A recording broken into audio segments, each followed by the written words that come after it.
Magandang araw mga kababayan, magandang pagbati sa ating mga suki at tagapagsuporta ng ating Ka Eric Celis YouTube channel at ng ating Ka Eric Jeff Celis Facebook account. Of course, nagpapaabot din po kami ng pagpapasalamat ni Ma'am Lorraine Maribadoy sa patuloy po ninyong pagsuporta sa ating programang Bigwas ng Agila. Ayan. And ako po ay nagpapaabot din po ng saloobin ng pagpapasalamat kasama po si Langging, ang aking wife at ang aming pamilya sa inyong patuloy na pagtangkilik at pagsuporta ng mga video uploads dito po sa channel ni Ka Eric sa ating Ka Eric Celis YouTube channel. Utang na loob po namin yan sa inyo, mga kababayan at mga minamahal naming suki at tagapagsuporta sa paninindigan at paniniwala ni Ka Eric para sa ating sambayanang Pilipino. Sa mga nagtatanong palagi at gustong mag-follow up, ano ba ang pwedeng line of support para makapag-coordinate o makapagpadala ng suporta at GCash sa ating Bangon Sambayanan People's Movement? Ang numero po natin mga kababayan ay 0916 308 7710. Uulitin po ni Ka Eric, 0916-308-7710. Numero po yan ng GCash line ni Langging at para po yan sa ating Bangon Sambayanan na mga pagsusumikap mga kababayan. Ayan. Sa puntong ito ay magbibigay tayo ng reaction analysis hinggil sa balita na inilabas kanina ng Office of the Ombudsman kung saan na mahilig talaga ito si Ombudsman Boying Rimulya magpasabog ng kanyang mga announcements sa media. Hindi siya makapag-antay at mukhang atat siya na kilitiin ang atensyon ng publiko sa pamamagitan ng kanyang media and press briefing. At kanina nga inanunsyo niya na sa darating na buwan ng May, dapat sa May niya na lang in-announce. Bakit matagal pa? May pagbabago pa at makapaghanda pa ng maniobra.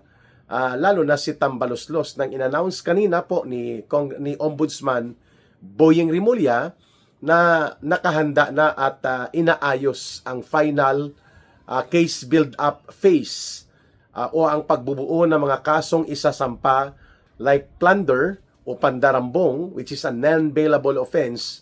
Multiple counts ba ito? Hindi natin kanina na liwanagan. Plunder ang kaso. That's a high crime. Sapagkat yan po ay non-bailable, heinous crime po yan.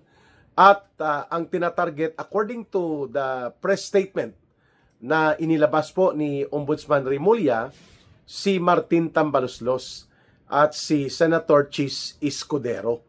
Aba, may kaugnayan daw ito sa mga nangyaring pangsindikato sa budget na nangyari sa Kongreso kung saan si Tambaloslos ang itinuturo mismo ni Saldico na pasimuno sila ni Marcos na kanyang pinsan upang gawing sindikato at istafa, panluloko at panlilinlang ang ating budget mula 2023, 2024 at 2025.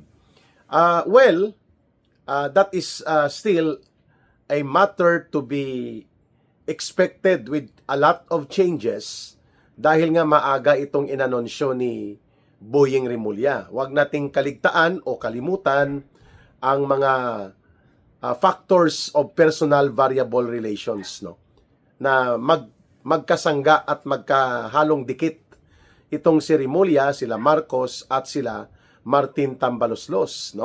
Ang isa dyan na nag-uugnay kay Boying Rimulya at binulgar na rin po ito ng maraming beses ng mga nasa fraternity nila, magka-fraternity brad po sa UP si Boying Rimulya at si Martin Tambaloslos. Iwan ko paano natanggap yan sa UP si Rimulya at si Tambaloslos kung ganyan ang mga values na mayroon sila ngayon nung nasa gobyerno na sila. Itong si Tambaloslos at si Boying Rimulya ay magka-brad sa fraternity na Upsilon. Upsilon Phi Sigma sa UP.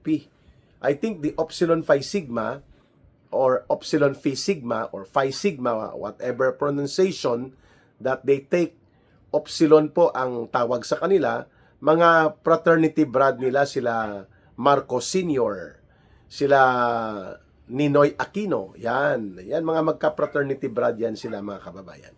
So, hindi natin pwedeng kaligtaan ang ganyang personal na ugnayan po ni Boying Rimulya at nila Tambaloslos. Kaya sa matagal na panahon, pinagtatakpan at iniiwas nila Rimulya at nila Marcos na dudugtong ang tinatawag po na criminal trails o yung daloy ng mga gawaing kriminal patungkol sa malawakang pandarambong at malakihang korupsyon na dudugtong kina Marcos at Romualdez. Sapagkat kapag nangyari po yan, ay tapos na po ang kwento. Pero let us also remember, mga kababayan, that specifically, the only qualification and purpose kung bakit inilagay, inappoint ni Marcos si Boying Rimulya with a fixed term to a constitutional body, meaning kahit si Marcos, hindi po niya mapapatanggal si Boying Rimulya unless mag-resign voluntarily si Boying Rimulya or mababakante ang office of the Ombudsman na ino-occupy ni Boying Rimulya by way of vacancy, either death or resignation or permanent incapacity. Yan. Or impeachment. So, constitutional body po ang Ombudsman. Fixed 7 years po yan, no? Mantakin mo, kahit wala na si Marcos at si Tambaloslos, si Rimulya nandyan pa rin po bilang gatekeeper ng interes ni Marcos at nila Romualdez upang protektahan ang mga kabulastugan at kakurakutan na kinasasangkutan nitong magpinsan na ito at ng kanilang gobyerno at sindikato. We're talking about Marcos and Romualdez, of course. So abangan po natin kung may katotohanan at totoo bang seryoso na kaso ng plunder. Again, this is non-bailable. Hindi po ito pwedeng magpiyansa, lalo na kung the evidence of guilt is strong enough to establish yung conviction sa korte laban kay Tambaloslos, no?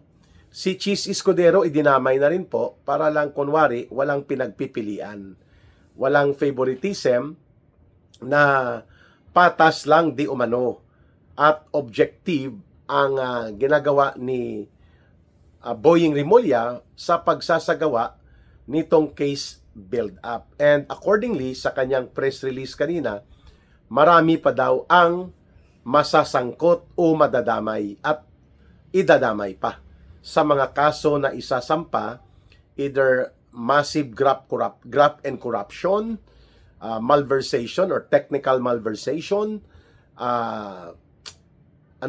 plunder, at kung ano-ano pang mga kaso na inihahanda di umano nila Boying Rimulya sa Office of the Ombudsman.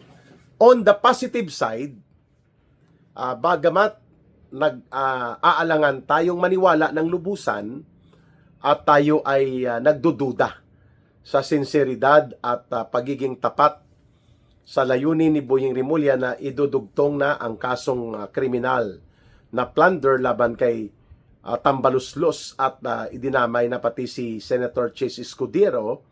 Nonetheless, on the positive note, mabuti na rin po yon. Pero ang ikasasama niyan ay baka ito ay gagawin lamang for a show para lamang kunwari nag-comply ang ombudsman sa pananagutan nito na magsagawa ng case build-up at isasampa ang kaso at mag-prosecute sa mga punong salaring kriminal na nasasangkot sa sindikato ng pandarambong, lalo na sa flood control projects alone. 1.5 hanggang 1.9 trillion pesos po ang kinasasangkutan nila Marcos at Romualdez na nawawala ng mga pondo sa loob ng 3 taon, mga kababayan. Pero kung ang kaso po ay mahina at sadyang binuo para ito ay madidismiss, edi hindi na po makakasuhan si Romualdez ng susunod na gobyerno sakali man na magkaroon ng dismissal. Kasi mahuhulog po yan sa double jeopardy. Ibig sabihin po, kapag ang the same nature magkauri na kaso at magkapareho ang batayan ng pagsasampa ng kaso kapag ito ay na-dismiss na sa korte sa kaparehong kaso, hindi ka na pwedeng magsampa. Yun po ang delikado din dyan. No?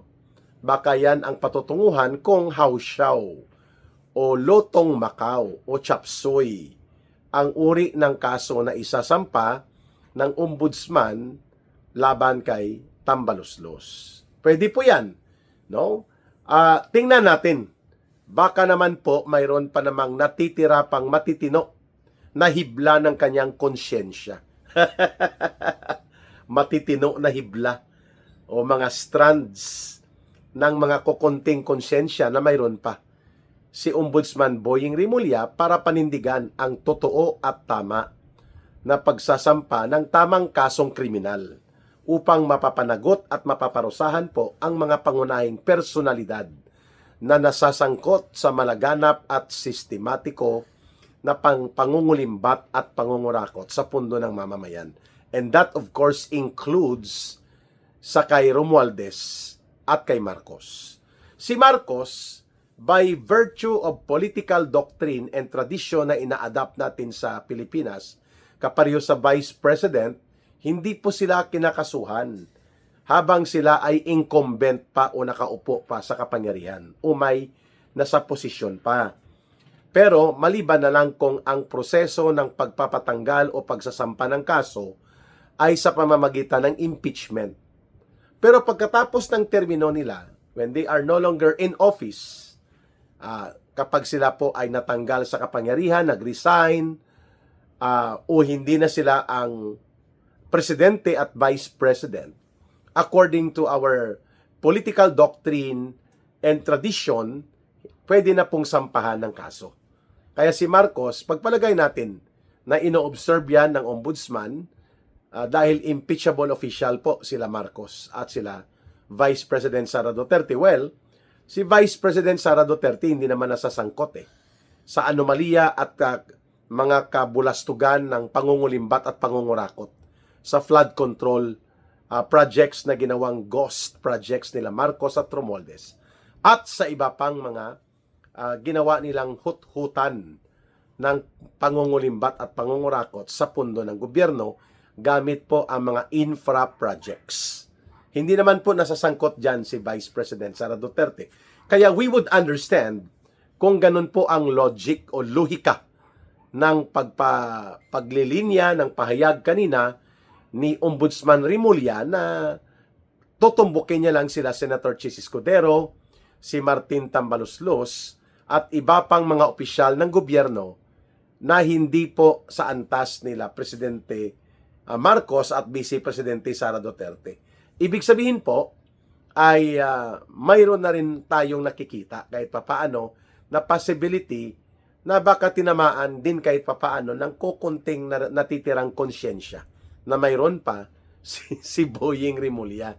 Kaya niya sinabi na isasampa na daw ang kaso na plunder laban kay Tambaluslos at kay Chis Escudero. Ayun. So kung mangyayari po ito, dapat kasama dyan sina Lucas Bersamin, sina Amina Pangandaman, ang dating budget secretary, si Bunuan, ang kulukoy na DPWH secretary ni Marcos, na sinasabi niya pa 1 month before sumabog ang iskandalo na ito ng pangungurakot nila sa flood control, sabi niya, we have already completed 9,000 flood control projects all over the country. Yun pala, 75% kinurakot at ninakaw. Ayan. So dapat kasama po yan si former DPWH Secretary Manny Bunuan, si Pangandaman, si Bersamin, ang kanyang apo na si Adrian Bersamin, itong sila Jojo Cades, dating undersecretary, at isa sa mga bagman runner operator ni Marcos dito sa pangungulimbat na to na itinuturo rin ni Saldico na sangkot. Itong si former Yusek Jojo Cades and si former Undersecretary Trigib Olayvar na di umano ay naging BFF ni Amina Pangandaman. Kung ano pong ibig sabihin ng BFF, sila na lang po ang magpapaliwanag niyan mga kababayan. And itong Trigib Olaybar at Yusek Jojo Cades at Yusek Adrian Bersamin, mga nakapalibot po ito sa mga transaksyon ng allocables, insertions, and other flood control anomalies na nakinasasangkutan naman ng Executive Secretary dati ni Marcos na si Lucas Bersamin at itong Budget Secretary niya na si Amina Pangandaman. Let's wait and see kung gagawin po ni Boying Rimulya na sila ay isasama doon sa kaso na inihahanda ng Office of the Ombudsman. Pero sa buwan pa ng Mayo ito, baka press release lang ito at hindi naman totoo na makabuluhan at matibay na kaso ang isasampa. Pero nonetheless, we are still hopeful na gagawin ni Boying Rimulya ng tama at may pagsaalang-alang sa kabutihan at interes ng mamamayang Pilipino na siyang biniktima ng todo-todo nito nila Marcos sa kanilang kasamaan at kabulastugan sa sindikato ng pangungurakot nila sa mga proyekto simula pa lalo na sa 2023, 2024 at 2025 na mga budget na umaabot po sa between 1.5 trillion pesos to almost 1.9 trillion pesos ang nawala at nakurakot, nakulimbat na mga pundong ito. Well, abangan natin itong kaabang-abang. Ngunit mayroong pag-iingat tayo na magtiwala ng lubusan sa inihayag po ni Ombudsman Boying Rimulya na magsasampa na ng kaso ang Office of the Ombudsman ng kasong kriminal na pandarambong o plunder versus Martin Tambaloslos, kadamay po si Senator Chis Escudero and other officials of the government. Okay? So, maraming salamat sa inyong pagsubaybay, pagtangkilik at pagsuporta at patuloy ninyong pag-like at pag-share ng ating mga video uploads dito po sa Ka Eric Celis YouTube channel. And wag nating kalimutan mga kababayan, ang ating habilin palagi, mahalin natin ang bansang Pilipinas. Walang ibang magmamahal nito kundi tayo ring mga Pilipino. Para sa Diyos at sa Pilipinas nating mahal. May God bless everyone and may Allah will be with those who are Muslim brothers and sisters. Muli, maraming salamat. Bye for now. Ito po si Ka Eric.